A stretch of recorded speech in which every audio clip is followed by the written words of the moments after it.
कुमार, जिला उपाध्यक्ष आजाद समाज पार्टी गाजियाबाद से। सबसे पहले मैं आपका ज़्यादा समय न लेते हुए अपने बहुजन समाज में जन्मे सभी महापुरुषों को सादर नमन करते हुए, उस महापुरुष को नमन करते हुए जिस महापुरुष ने जब हम गूंगे थे तो हमें बोलने का अधिकार दिया, हमें सुनने का अधिकार दिया, ऐसे संत श्री गुरु रविदास जी को नमन करते हुए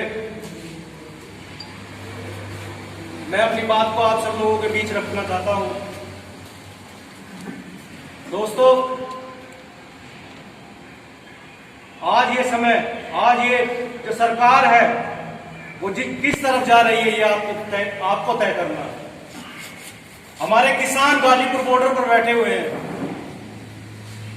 कॉर्पोरेट जगत बहुत ही जल्द हमारी खेती को एक्वायर करने वाला है। आप लोगों को विश्वास नहीं होगा कि बुलंदशहर के अंदर 6 इतने बड़े बड़े साइलो बने हुए हैं और वो साइलो अब से 4 साल पहले बन चुके हैं। उन साइलो की जरूरत क्या है? एक साइलो की कैपेसिटी 6 लाख मीट्रिक टन है। जब आप लोगों का गेहूं, आप लोगों का दलहन जब उसमें स्टोर हो जाएगा तो महंगाई कितनी बढ़ेगी। वो फॉर्च्यून रिफाइंड ऑयल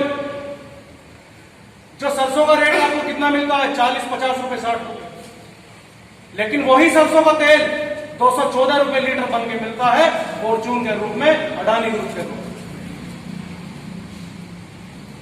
ये कॉर्पोरेट जगत, हम लोग किसी ना किसी रूप से किसानी से जुड़े हुए हैं। आप एक चीज याद रखना कि हम लोग ज्यादा सक्षम लोग नहीं है। हम अपने घरों में जो मवेशी पालते हैं उनके लिए न्यार कहां से आएगा? अगर कॉर्पोरेट जगत आ गया तो खेत के चारों तरफ बाड़ लगाकर आप अगर उसमें से एक दिन का भी उठाओ तो उसका भी पैसा देना पड़ेगा।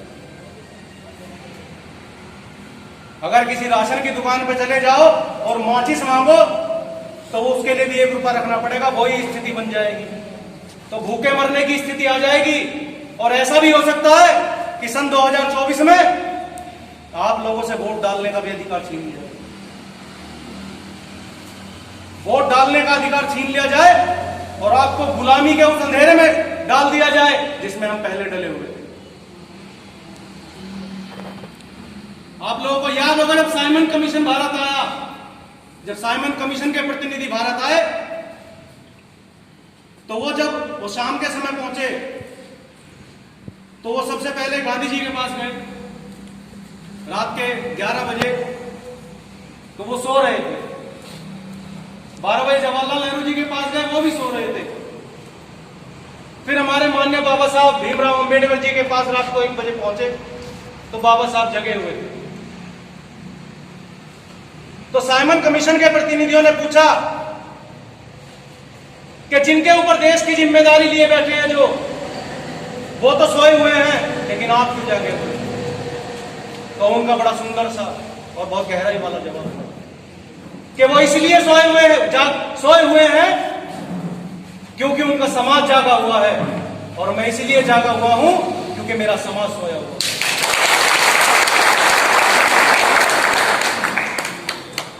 बाबा साहब अंबेडकर के जाने के बाद उस मिशन में जो ठहराव आया तो वो काशीराम जी ने संभाला। काशीराम जी के साथ साथ मान्य बहन जी ने संभाला। हम मान्य बहन जी की बुराई नहीं करते। मान्य बहन जी वो हैं, आज हम अगर खड़े होकर बोल रहे हैं तो उन्हीं की वजह से बदौलत हो रही है, मान्य काशीराम जी की बदौलत हो। लेकिन वो जो मिशन में ठहराव आ गया, उस मिशन को आगे बढ़ाना। मान्य काशीराम जी ने कहा था, बाबा साहब अंबेडकर ने कहा था कि मैं चला जाऊं लेकिन मेरा मिशन नहीं रुकना चाहिए। उस मिशन के अंदर ठहराव नहीं आना चाहिए। 2006 काशीराम जी के जाने के बाद बहुजन समाज के मूवमेंट में, बहुजन समाज के मिशन में एक ठहराव आ गया। लेकिन उसके बाद फिर एक नई क्रांति जन्मी, 4 शक्तियों के रूप में, 4 भाइयों के रूप में, जिन्होंने इस मिशन मूवमेंट को अपने चारों कंधों पर रखकर इसको आगे ले जाने का काम कर रहे हैं, जो आज तक भी कर रहे हैं। चंद्रशेखर आजाद वैसे ही नहीं बना जाएगा। कह देते कि सब चंद्रशेखर नहीं बना जाएगा। चंद्रशेखर आजाद बनने के लिए 95 मुकदमे और पुलिस की मांग। विनय रतन वैसे नहीं बना जाएगा। विनय रतन भाई बना जाएगा अपने संघर्षों से। माननीय मंजीत सिंह नौटियाल वैसे नहीं बना जाएगा। मंजीत सिंह नौटियाल बनने के लिए आप लोगों को इतना ज्यादा संघर्ष करना पड़ेगा कि आप सोच भी नहीं सकते। मंजीत सिंह नौटियाल जी को टाइगर वैसे ही नहीं कहा जाता।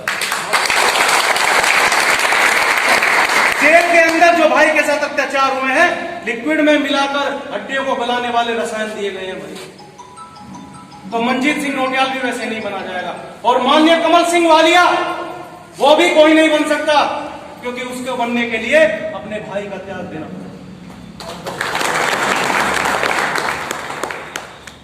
तो मैं अपने महापुरुषों के साथ साथ अपने इन चारों भाइयों, अपने बड़े भाइयों को भी नमन करता हूं कि इनके भरोसे, इन्हीं के कंधे पर हम इनके साथ हैं, पूरी तरह से साथ हैं, और इस मिशन को इन्हीं के साथ आगे बढ़ाने का काम करेंगे।